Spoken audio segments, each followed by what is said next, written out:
At hello mga ka-325 natin dyan. It's me again, 325 Years Vlog. Luredo Official, December 3, 2024.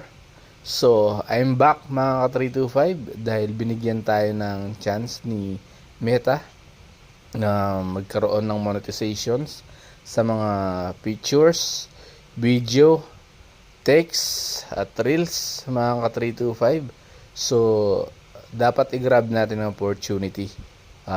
Kahit simpleng blessing lang yan mga ka-325 pero meaningful. Actually minsan is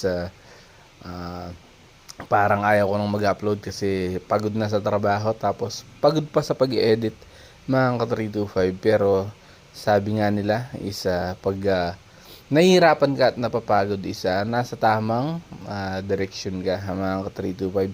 At saka dito sa mundong puno ng pagsubok mga ka-325 is hindi ka dapat pwedeng sumuko mga ka-325. Laban lang ng laban. Although simple lang yung ating mga video dahil simple lang ang buhay natin mga ka-325, di ba? Sabi nga 3 to 5 years from now is magkakaresulta din tayo sa lahat ng ating mga ginagawa. For almost 1 year and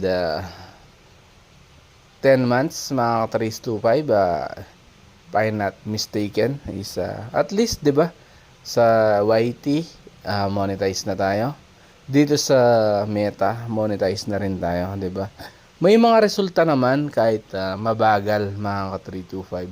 Kailangan mo lang talagang magtiwala at maghintay sa tamang panahon mga ka-325, 'di ba? Kasi talagang wala naman talagang madali sa buhay. 'Di ba? Napakaswerte mo kung madali ang buhay mo, mga ka-325. Tulad ng sinabi ko, lahat ng bagay ay pinaghihirapan, mga ka-325. At syempre, matuto tayong maging makontento kung anong meron tayo. 'Di ba, mga ka-325? Ganun lang. Kaya kung napansin nyo is yung mga vlog ko, syempre, sabi nga habang binubuo natin ang pangarap natin, mga ka-325, is simple lang muna. Kailangan pa natin magsipag mga ka-325 kahit behind the video na hindi tayo nag-upload is tuloy-tuloy pa rin yung trabaho natin, walang nagbago mga ka-325. Masipag pa rin tayo sa pagpasok, 'di ba? Sabi nga isa, dahan-dahan lang. Dapat willing ka lang talagang maghintay. So ganun pa rin, syempre itong opportunity binigay sa atin is wag nating papabayaan mga ka-325. Mag-upload pa rin ako sa mga naniniwala sa akin dyan na may patutunguhan itong ating mga video. Lahat ng ating mga ginagawa mga ka-325 is itutuloy-tuloy ko pa rin to, 'di ba? Para matupad ang ating mga pangarap. Sabi nga is dadaan ka talaga sa struggle. Siyempre mga 325, 'di ba? Dahil wala naman perfect sa mundo. So, kailangan mong ibuo ang puzzle, mga ka-325. At ang puzzle na 'yon ay sa buhay is tayo lang ang makakasagot. Excuse me, 'di ba? Tayo lang ang makakasagot, hindi ibang tao. Ay, inuubo pa ako mga ka-325. Ay, sorry, excuse me. Yun lang bali, sabi ko nga is hindi ibang tao ang gagawa ng paraan para mabuo yung pangarap mo na tinatarget mo. Sabi nga, ang swerte mo kung sinubo lahat sa'yo, mga 325, parang is may sumusuporta. Pero sa atin mga ka-325 is kailangan natin magtiyaga-tiyaga, 'di ba? Dahil sanay tayo sa pagbubungkal mula sa baba at umakyat tayo ng hagdanan. Sabi nga, pag umakyat ka ng hagdanan is pwede kang bumaba, pwede kang umakyat, pero dapat yung focus mo, yung goal mo is nandun pa rin mga ka-325. Kumbaga may direksyon, sabi nga. Kaya dapat is mag-focus ka doon sa ginagawa mo at maging consistent mga ka-325. Yun lang. nagpapasalamat lang ako kay Meta dahil binigyan tayo ng monetization dito sa ating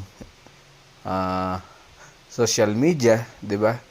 Hindi ko naman ina-expect balak ko talaga hindi na sana ako mag-upload, pero kailangan natin, parang siya na mismo ang nagpo-push sa atin na para gawin ito, mga ka 325, 'di ba? Sayang din kasi kahit sabi ko nga, kahit konti-konti lang yung pasok pag naipon yan mga ka 325, 3 to 5 years from now is lalaki din yan, 'di ba? Yung target ko is 3 to 5 years, 'di ba? So sabi nga is magto 2 years pa lang tayo na magba-vlog, pero may mga resulta na sa ating mga pinondo or pundasyon, 'di ba mga ka 325? What if kung maabot natin yung 3 years to 5 years, 'di ba? Ibig sabihin, mas magi-improve pa ang ating mga content. Pero for the meantime, sabi nga, dahil meron tayong mga kanya-kanyang obligasyon, kanya-kanyang tutukan, mga ka 325, is kailangan muna natin i-focus yan one at a time, sabi nga. Pero pagkatapos ng isang target natin, pag na-unlock na, totally unlock na, doon pa lang tayo magbo-boost. Pero for the meantime, sabi nga, kailangan nating magtiyaga para sa ating kinabukasan. At yan mga 325, nasa parking lot na ako dyan at yung mga tropa nandyan. Isa syempre shoutout sa inyo mga Sierra. And then maglalakad na ako. Nakita ko pa dyan si Paring Cardo. Ayan yung bike niya, may Christmas light. Yun lang, bye bye. Ingat po kayo palagi.